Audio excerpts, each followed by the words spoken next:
Hello friends, welcome back to fun to massive channel. तो fun to massive channel के एक और video में आप सभी का स्वागत है। तो दोस्तों, आज हम जो वीडियो देखने वाले हैं वो है आरजे रौनक की, और वीडियो का जो टाइटल है वो है Modi speech on cease fire, air force की पाकिस्तान को चेतावनी। तो ऑपरेशन सिंदूर से रिलेटेड ये भी वीडियो है। तो आप लोगों को पता है हमारे यहाँ ऑपरेशन सिंदूर अभी जारी है, और मीडिया से लेके मतलब सेना तक हर जगह जारी है। पाकिस्तान इसके खौफ में जी रहा है, और उसके ऊपर बहुत सारी वीडियोस बन रही हैं। यहाँ से इतनी वीडियोस बन रही हैं कि उन लोगों को झूठ बोलना मुश्किल हो गया है कि वो कैसे खुद को बचाएं झूठ बोल के, क्योंकि वो एक झूठ बोलते हैं तो यहाँ से 10 कंटेंट जाते हैं उनके पास, और उनकी जो खासकर जो रिएक्शन देते हैं वो बेचारे क्या करें। तो वो तो मतलब जैसे कहते हैं ना, बैलेंस करने की कोशिश कर रहे हैं पर हो नहीं पाता। तो आज उसी से रिलेटेड एक वीडियो है, तो देखते हैं ये वीडियो। और आरजे रौनक की वीडियो है तो पाकिस्तान की धुलाई तो होगी।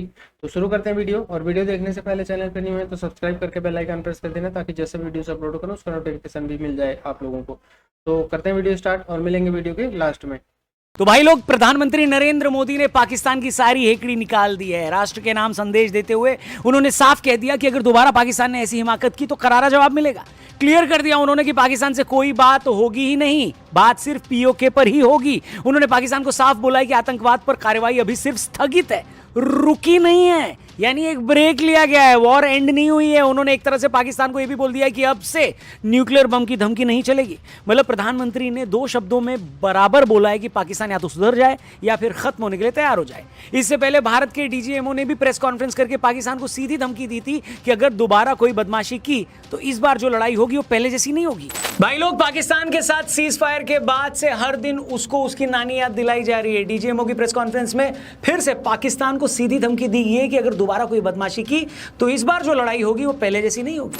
साथ ही ये भी क्लियर कर दिया गया कि भारत का पूरा एयरफोर्स सिस्टम अलर्ट पर है। अगर एक भी गुस्ताखी की गई तो चंद ही मिनटों में इसका करारा जवाब दिया जाएगा। सेना ने फिर एक के बाद एक पाकिस्तान के साथ एयरबेस पर धमाकों की वीडियो चलाकर पूरी दुनिया में पाकिस्तान का जुलूस निकाल दिया है। मगर इधर पाकिस्तान में अलग ही कॉमेडी का प्रोग्राम चल रहा है। भारत से इतनी बुरी तरह जूते खाने के बाद, जलील होने के बाद, ये बेशरम देश विक्ट्री परेड निकाल रही है। लोग सड़कों पर आकर पटाखे फोड़ रहे हैं। उनका शकरकंदी के मुंह वाला प्राइम मिनिस्टर शहबाज शरीफ इसे विक्ट्री बता रहा है। पैदाइशी मूर्ख शाहिद अफरीदी विक्ट्री परेड में शामिल हो रहा है। अब समझ में आया दोस्तों, ये मुल्क हमेशा हैप्पीनेस इंडेक्स में हमसे इतना आगे क्यों रहता है। यार उन्होंने नहीं पता है केड़ी कौम नू मारन ले फिर रहे ने जेड़ी अगे मरी पई है। आप सोचिए, जो मुल्क आईएमएफ से $1 बिलियन भीख मांगने को अपनी जीत बताता हो, जो देश अपने 9 एयरबेस उड़वाने, अपने 100 आतंकी मरवाने और 50 फौजी गंवाने के बाद उसे अपनी जीत बताता हो, उसे आप दुखी कैसे कर सकते हो। ये वो बेगैरत लोग हैं, अगर कोई दूर से इनके मुंह पर जूता उठाकर फेंक दे तो ये सोचकर खुश हो जाते हैं कि अरे वाह, जूता मिल गया। फिर वेट करते हैं कि सामने वाला दूसरा जूता भी मार दे तो जोड़ी पूरी हो जाए। मस्त जोक मारा। मतलब सेल्फ रिस्पेक्ट नाम की चीज तो इनकी डिक्शनरी में है ही नहीं। यही वजह है कि बहुत सारे पाकिस्तानी अब इनसे खुद पूछ रहे हैं कि अबे ग्रोसरी वालों, तुम बोल रहे हो कि हमने भारत का लाल किला उड़ा दिया, बिहार का सी पोर्ट उड़ा दिया, आगरा के बीच पे हमला कर दिया, कोई सबूत तो दिखाओ। इंडिया वालों ने तो जो जो किया वो हमले की तस्वीरें दिखा रहे हैं, तुम भी तो कोई सबूत दिखाओ। क्यों सारी आवाम को च से मूर्ख बनाने में लगे हो। मतलब हद तो तब हो गई जब खुद पाकिस्तानी लोग ये बता रहे हैं कि कैसे पाकिस्तान का मीडिया और वहां की फौज लोगों को बेवकूफ बना रही है। आप इस क्लिप को देखिए और खुद अंदाजा लगाइए। स्काई न्यूज कह रहा है कि पीटीवी ने बताया जहाज गिर गए हैं, पीटीवी कह रहा है नहीं, हमें स्काई न्यूज ने बताया जहाज गिर गए। ये किसी को भी नहीं पता कि किसने किसको बताया। मतलब लोग झूठ बोलें तो समझ में आता है, लेकिन अगर किसी मुल्क की फौज ही पूरी दुनिया के सामने प्रेस कॉन्फ्रेंस करके झूठ वाला वीडियो चलाए तो आप क्या कहेंगे। और एक और क्लिप देखिए आप, इसमें पाकिस्तानी ऑफिसर एक भारतीय न्यूज चैनल की क्लिप को क्रॉप करके ऐसे चला रहा है जिससे लोगों को यह लगे कि पाकिस्तान ने भारत पर अटैक किया है और हमारे देश में कुछ नुकसान हुआ है, जबकि हकीकत में बात कुछ और थी। आप देखिए वीडियो और खुद अंदाजा लगाइए कि ये लोग कितने फ्रस्ट्रेटेड हो चुके हैं। नजर आ रही है क्योंकि तमाम एयरबेस ध्वस्त होते हुए नजर आ रहे हैं, आपके गोले में बदले हुए नजर आ रहे हैं। सबसे ज्यादा जो चर्चा है वो ये कि जब आप अपने एयरबेस को नहीं बचा सकते तो जनता को क्या बचाएंगे। दोस्तों, ये सारे वीडियो हम इसलिए दिखा रहे हैं ताकि आप ये समझ पाएं कि भारत के साथ चले 3 दिन में जो वॉर हुआ, पाक फौज की कितनी बुरी तरह भद्द पिटी है। उनका रक्षा मंत्री विदेशी मीडिया में कहता है कि हमने भारत का एयरक्राफ्ट गिरा दिया। जब सबूत मांगा तो चोमू बोलता है सबूत सोशल मीडिया पर पड़े हैं। पाक फौज प्रेस कॉन्फ्रेंस करके बोलती है कि हमने भारत के एयरबेस ये वाले तबाह कर दिए, वो वाले तबाह कर दिए। सबूत मांगे तो एक भी वीडियो सैटेलाइट नहीं दिखा पाते। पावर पॉइंट दिखा रहे हैं। सबूत के नाम पर जब वो एक वीडियो चलाते हैं तो खुद विदेश का एक मीडिया पोस्ट करके बताता है कि इतना झूठ मत बोलो बे, ये वीडियो एक वीडियो गेम की है। क्या आप सोच सकते हैं कि कोई फौज इतनी गिरी कैसे हो सकती है कि वो अपनी प्रेस कॉन्फ्रेंस में झूठी तस्वीरें और झूठे वीडियो चला दे। इसी पाकिस्तान में 3 दिन से इनका पूरा मीडिया चला रहा था कि पाकिस्तान ने भारतीय एयरफोर्स के एक पायलट को पकड़ लिया है, लेकिन ये तो ऐसा झूठ है कि ना प्रूव करना भी नहीं पड़ेगा इसको। कल लोगों को झक मारकर ये बोलना पड़ा कि नहीं नहीं नहीं, हमारे कब्जे में एक भी भारतीय पायलट नहीं है। भारत ने दावा किया कि हमने अपनी एयर स्ट्राइक में मौलाना मसूद अजहर के पूरे खानदान को तबाह कर दिया। पाकिस्तान ने कहा कि नहीं ऐसा कुछ नहीं हुआ है, लेकिन फिर पाकिस्तान की सड़कों से ऐसे वीडियो आ गए जहां लोग ये बता रहे हैं कि मौलाना मसूद अजहर का पूरा परिवार तबाह हो गया। तो दोस्तों ये है पाकिस्तान के झूठ की वो कहानी जिसका पर्दाफाश पाकिस्तान से ही आए हुए वीडियोस कर रहे हैं। दरअसल 3 दिन में भारत ने पाकिस्तान की वो हालत कर दी कि वहां की फौज और पॉलिटिशियंस को समझ में नहीं आ रहा है कि इस पर कैसे रिएक्ट करना है, क्योंकि जब तक भारत ने पाकिस्तान पर यह मिलिट्री एक्शन नहीं लिया था तब तक इन लोगों को खुद नहीं पता था कि भारत क्या कर सकता है। लेकिन अब तो ये लोग नमूना देख चुके हैं, सैंपल मिल चुका है कि भारतीय फौज क्या कर सकती है। इन्हें खुद पता है कि ये मरते मरते बचे हैं, तो अब इन्हें समझ में नहीं आ रहा है कि क्या करें। आप सोचिए इन लोगों की हालत इतनी खराब होगी कि भारत ने जब इनके नूर खां एयरबेस पर हमला किया था, जो कि इनका मेन एयरबेस था, तब पाकिस्तान के जनरल आसिफ मुनीर खुद बंकर में जाके छिप गया था। भाई आदमी, पाकिस्तान को तो यहां तक पता चल गया था कि भारत पाकिस्तान के न्यूक्लियर ठिकानों पर हमले करने वाला है।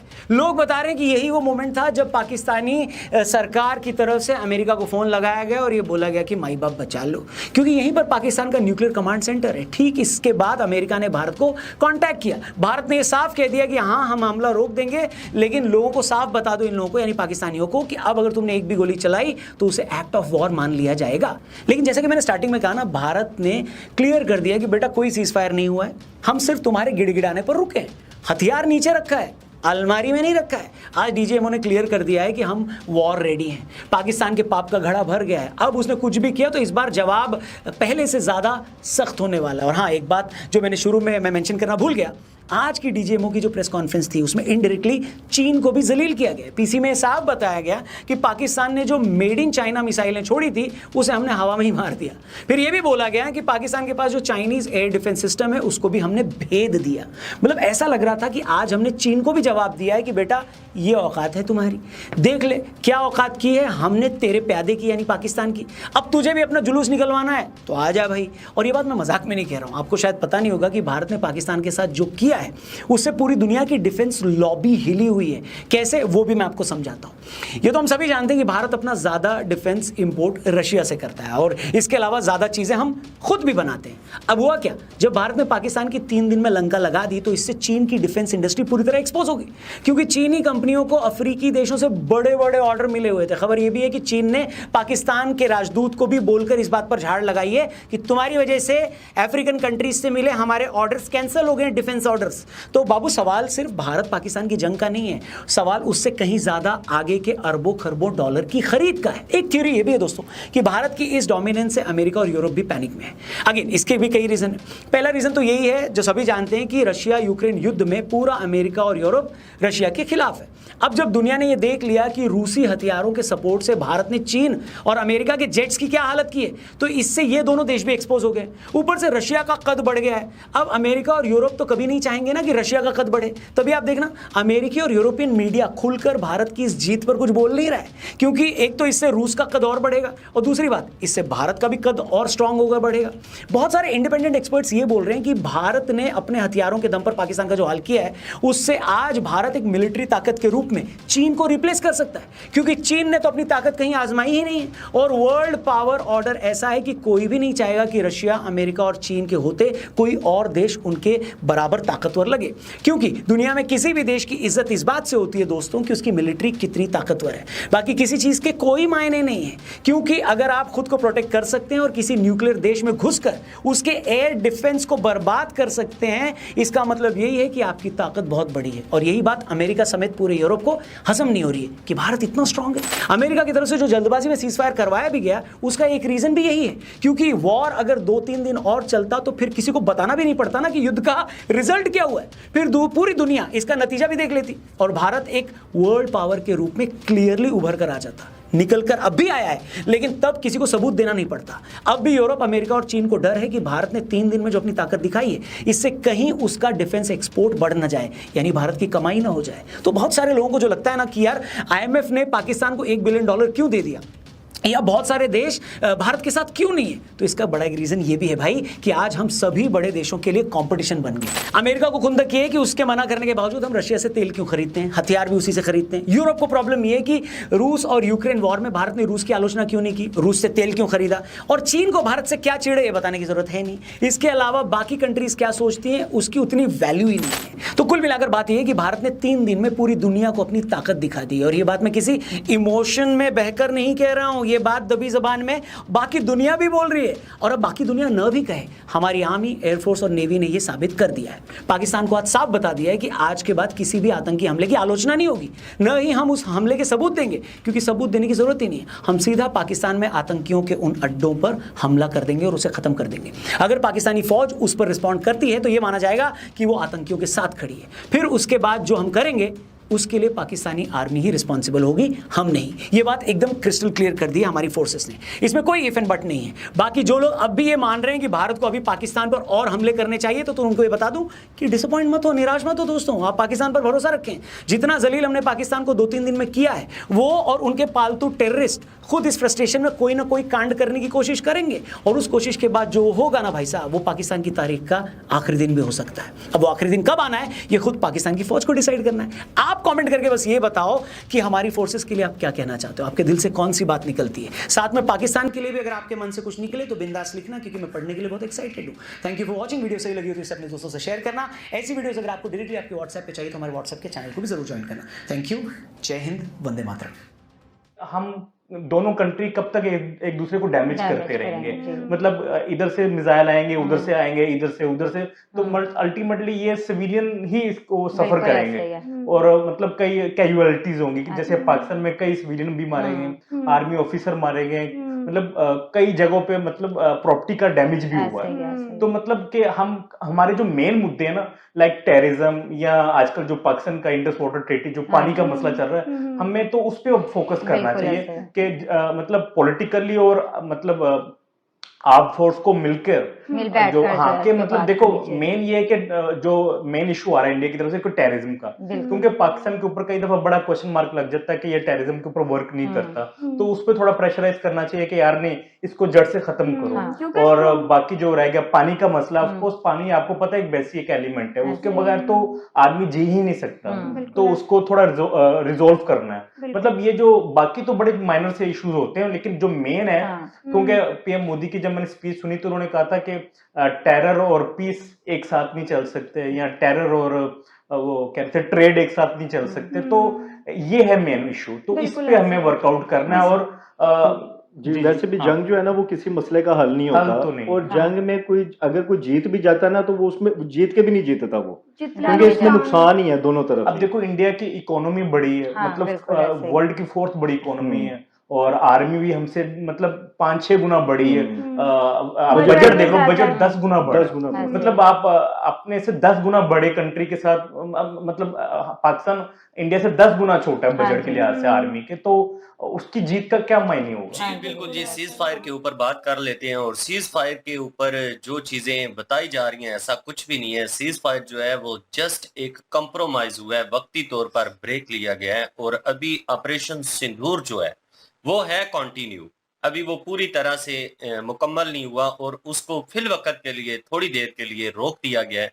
कुछ शराइत रखी गई हैं पाकिस्तान के सामने, और उस चीज के ऊपर कंप्रोमाइज किया गया है। शराइत ये है कि एक तो टेररिज्म जो है, किसी भी हवाले से अगर कोई भी टेररिस्ट हमला करता है हिंदुस्तान के ऊपर, और उसके बाद हिंदुस्तान जो है वो पूरी तरह से एक्शन लेगा। बिल्कुल हिंदुस्तान की जितनी भी फोर्सेज हैं वो रेडी हैं, और वो जो आतंकवादी होंगे उनको जड़ से खत्म किया जाएगा। अगर उसमें पाकिस्तान के कुछ इदारे जो भी हैं अगर इंटरफेयर करते हैं तो उसको वॉर ऑफ एक्ट माना जाएगा, और फिर बड़े युद्ध की स्थिति भी बन सकती है। ये हिंदुस्तान की तरफ से खुल्म-खुली बातें की गई हैं। जो नरेंद्र मोदी आपके जो प्राइम मिनिस्टर हैं, उन्होंने अपनी स्पीच में ये सारी चीजें क्लियर कर दी हैं कि भाई ये मामलात हैं, हमने कंप्रोमाइज जरूर किया है, लेकिन ये कोई ना समझे कि हमने सीज फायर कर दिया।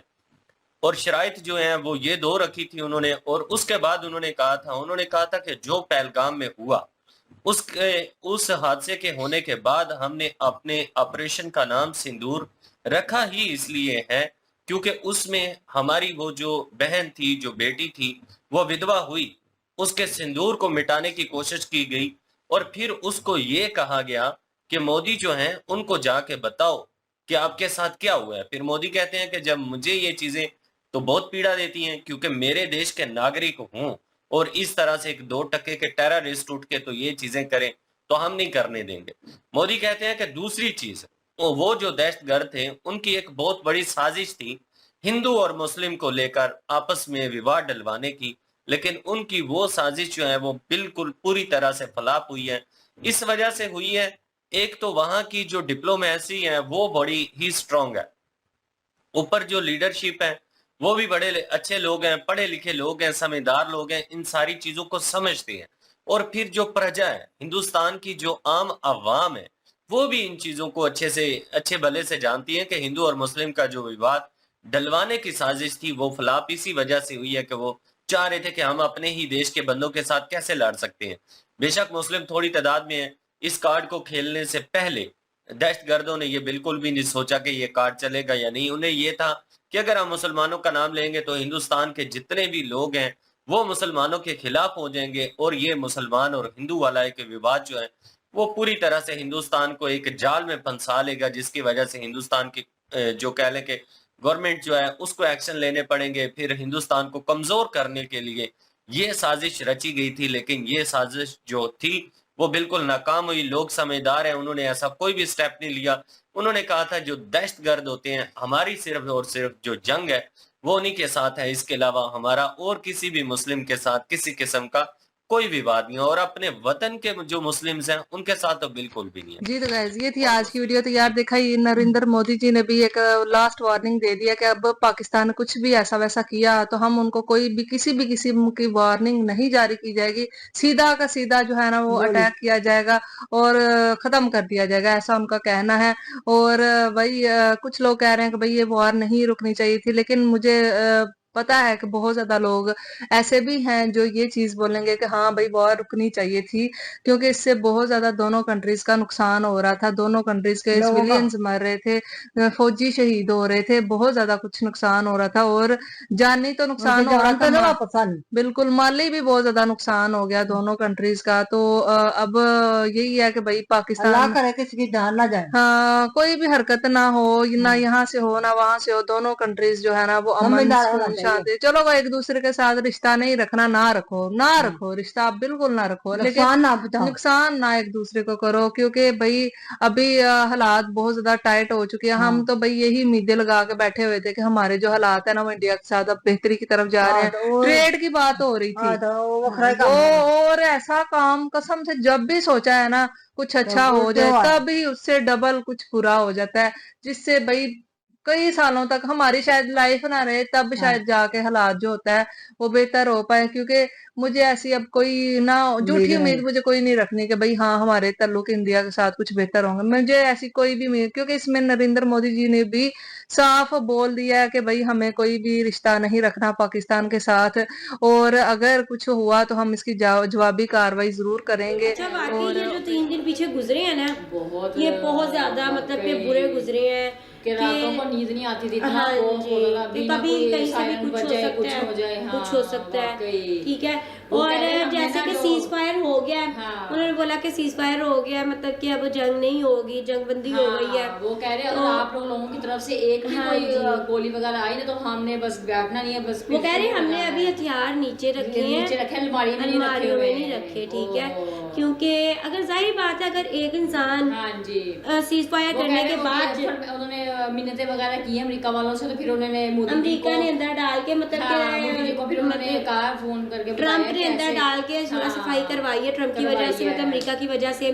फिर उन्होंने ये बात मान लिया तो अब वो कह रहे हैं हमें बस बंदूक के नीचे रखी हुई है, अलमारियों में अभी हमने नहीं रखी। अगर वो आराम से बैठेंगे तो ठीक है, अगर उन्होंने एक भी इशारा किया ना तो फिर बस उनकी खैर, क्योंकि इंडिया में मोस्टली चीजें इंडिया से खुद प्रोड्यूस होती हैं, कहीं किसी से लेने की या कहीं भेजने की जरूरत नहीं होती है, जो कि इंडिया के लिए इतना मुश्किल नहीं, पाकिस्तान के लिए बहुत मुश्किल है क्योंकि इनका इनपुट आउटपुट सिस्टम बहुत ज्यादा है। बिल्कुल, तो अब उन्होंने उनकी पावर देख ही लिया है इंडिया वालों की, कितनी पावर उनके पास। अब तो फिर ना ही ये पंगा ले ना, कुछ देखे ना। जब एक दफा जंग बंदी हो गई, ये सीज फायर हो गया, तो इस चीज को खत्म कर देना चाहिए। अब इस चीज के आगे कोई कुछ नहीं करना चाहिए। वैसे फायदा तो नहीं है जंग में, है ना? क्या मतलब दोनों एक तरफ से तो दोनों का नुकसान ही होगा, दोनों मुल्कों का नुकसान ही है। भी बंदे मरेंगे, इधर से भी बंदे मरेंगे, क्या फायदा वैसे, है ना? इधर तो महंगाई वैसे इतनी है, इधर से कमेंट्स गंदा कर रहा है। इंडियन आर्म्ड फोर्सेस के लिए बिग सैल्यूट है। और सबसे ज्यादा शेम है मतलब चलो ठीक है, वीडियो गेम चला रहे हो। एक चीज है, एक इंडियन मीडिया ने एक चीज को वैसे बताया ओवर वो कर करके, तो हमारी मिनिस्ट्री ने ही उस पे रोक लगा दी। इनकी तो आर्मी, इनके क्रिकेटर, न्यूज़ चैनल में तो कंपटीशन है, इल्जाम लगा रहे हैं। उसने बताया था भैया, उसने बताया था। कौन इनका पीएमएम जो भी है, मतलब वो भी इसको वीडियो गेम इन सब चीजों को सब पावर पॉइंट प्रेजेंटेशन है, without any satellite image, without any GPS image, without anything. एक इन्होंने वो भी तो दिखाया था, वो क्या दिखाया था, अपने नेवी की शिप्स दिखा रहे थे, वो भी एक फोटो कहीं से निकाल के एडिट लगा दी। भाई शर्म भी नहीं आती कसम से। देखो एक चीज तो माननी पड़ेगी, वो जो साइट में जिसपे ISI नंबर 1 दिखाते हैं ना, ऐसी खुफिया एजेंसी, इन्हीं के भैया, इनने वहीं पैसे लगा दिए सारे, मुझे लग रहा है। और साइट मेंटेन करने में कि रैंकिंग में हमारी साइट, हम जीते ना जीते, हमारी साइट हमेशा ऊपर रहनी चाहिए। तो इनका ना भैया, इनका वो नहीं है, ईमान धर्म नहीं रह रहा है। ये सिर्फ और सिर्फ जीते इसलिए कि इंडिया को नीचे दिखाया जाए, इंडिया में दिक्कत पैदा करी जा सके और अनसर्टेनिटी लाई जाए और दंगे कराए जाए, ठीक है? इनका और कोई मकसद नहीं है। इनका मकसद अगर कुछ होता तो कुछ तरक्की वाला होता। जब से यहाँ से वो हुआ है ना, तो रोटी पे तो लात इसकी भी पड़ी है शाहिद अफरीदी की। अब कर रहा है ना वही चीजें, पॉलिटिशियन बनेगा ना, राजनीति चलेगी। पता है, या तो इंडिया से पैसा मिल सकता है, रोजी रोटी चल सकती है, नहीं तो भैया फिर जो आर्मी कह रही है वैसे नाचेगा वहाँ पे। जितना भी सबका हाल है। हाँ, इनका खोलो भी मत अकाउंट, मैं तो कह रहा हूँ। हाँ, खोलेंगे, पता नहीं खुल तो जाएगा यार, नहीं तो भाई एक चीज समझो, जितने ये सेलिब्रिटीज है ना, घर इनका ना मोटी कमाई, जो कहते हैं ना, मोटा मोटा पैसा लेके घूम रहे हैं, ये यहाँ से जाता है। तो ये थी गाइस आज की वीडियो। तो आरजे रौनक तो वीडियो जो बनाते हैं, और वो ये लोग उस पर रिएक्शन कैसे दे लेते हैं, ये तो मुझे भी समझ नहीं आता कि कैसे रिएक्शन दे लेते हैं। इतनी बेइज्जती सुनते हैं और इतनी बेइज्जती करने के बावजूद भी मतलब सामने से बोलते भी हैं।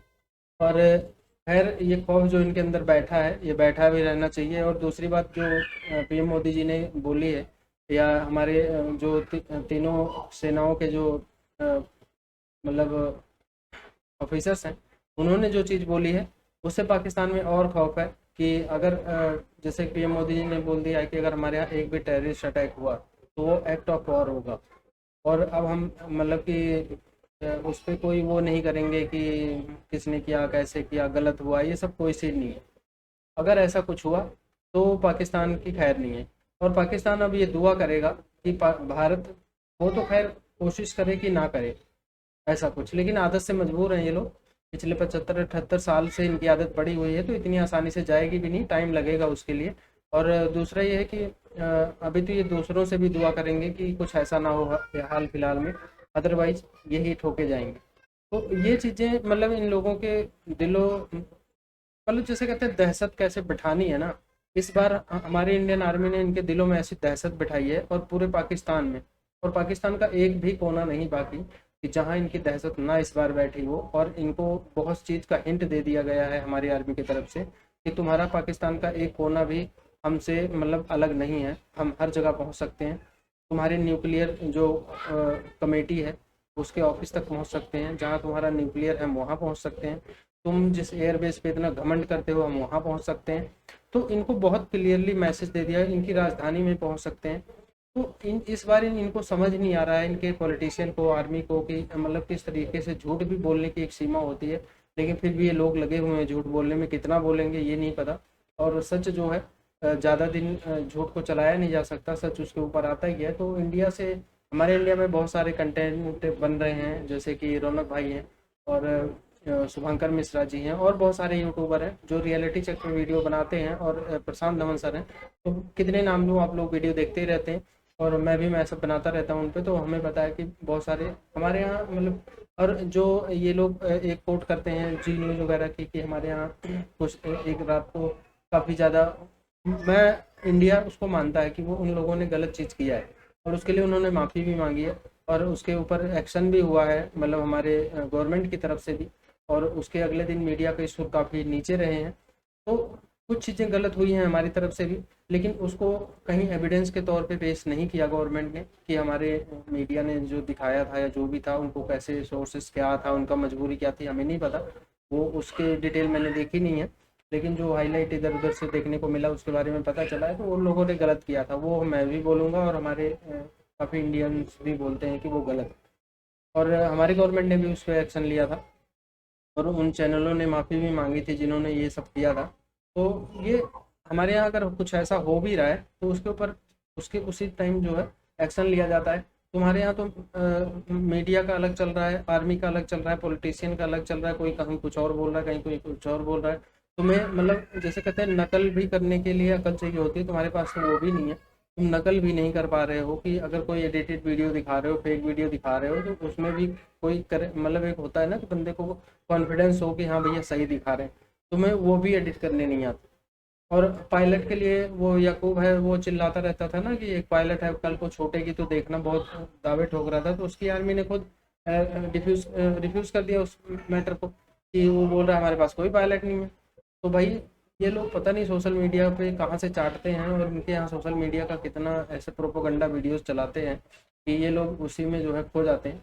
तो हालांकि ये वीडियो आप लोगों ने देखी, आप लोगों को क्या लगता है कमेंट करके ज़रूर बताना, और चैनल पे नए हैं तो सब्सक्राइब कर देना और बेल आइकन प्रेस कर देना ताकि मेरी वीडियोज़ का नोटिफिकेशन भी मिलता रहे। और वीडियो पसंद आई होगी तो लाइक और शेयर जरूर करके जाना। तो मिलेंगे नेक्स्ट वीडियो में, तब तक के लिए बाय बाय।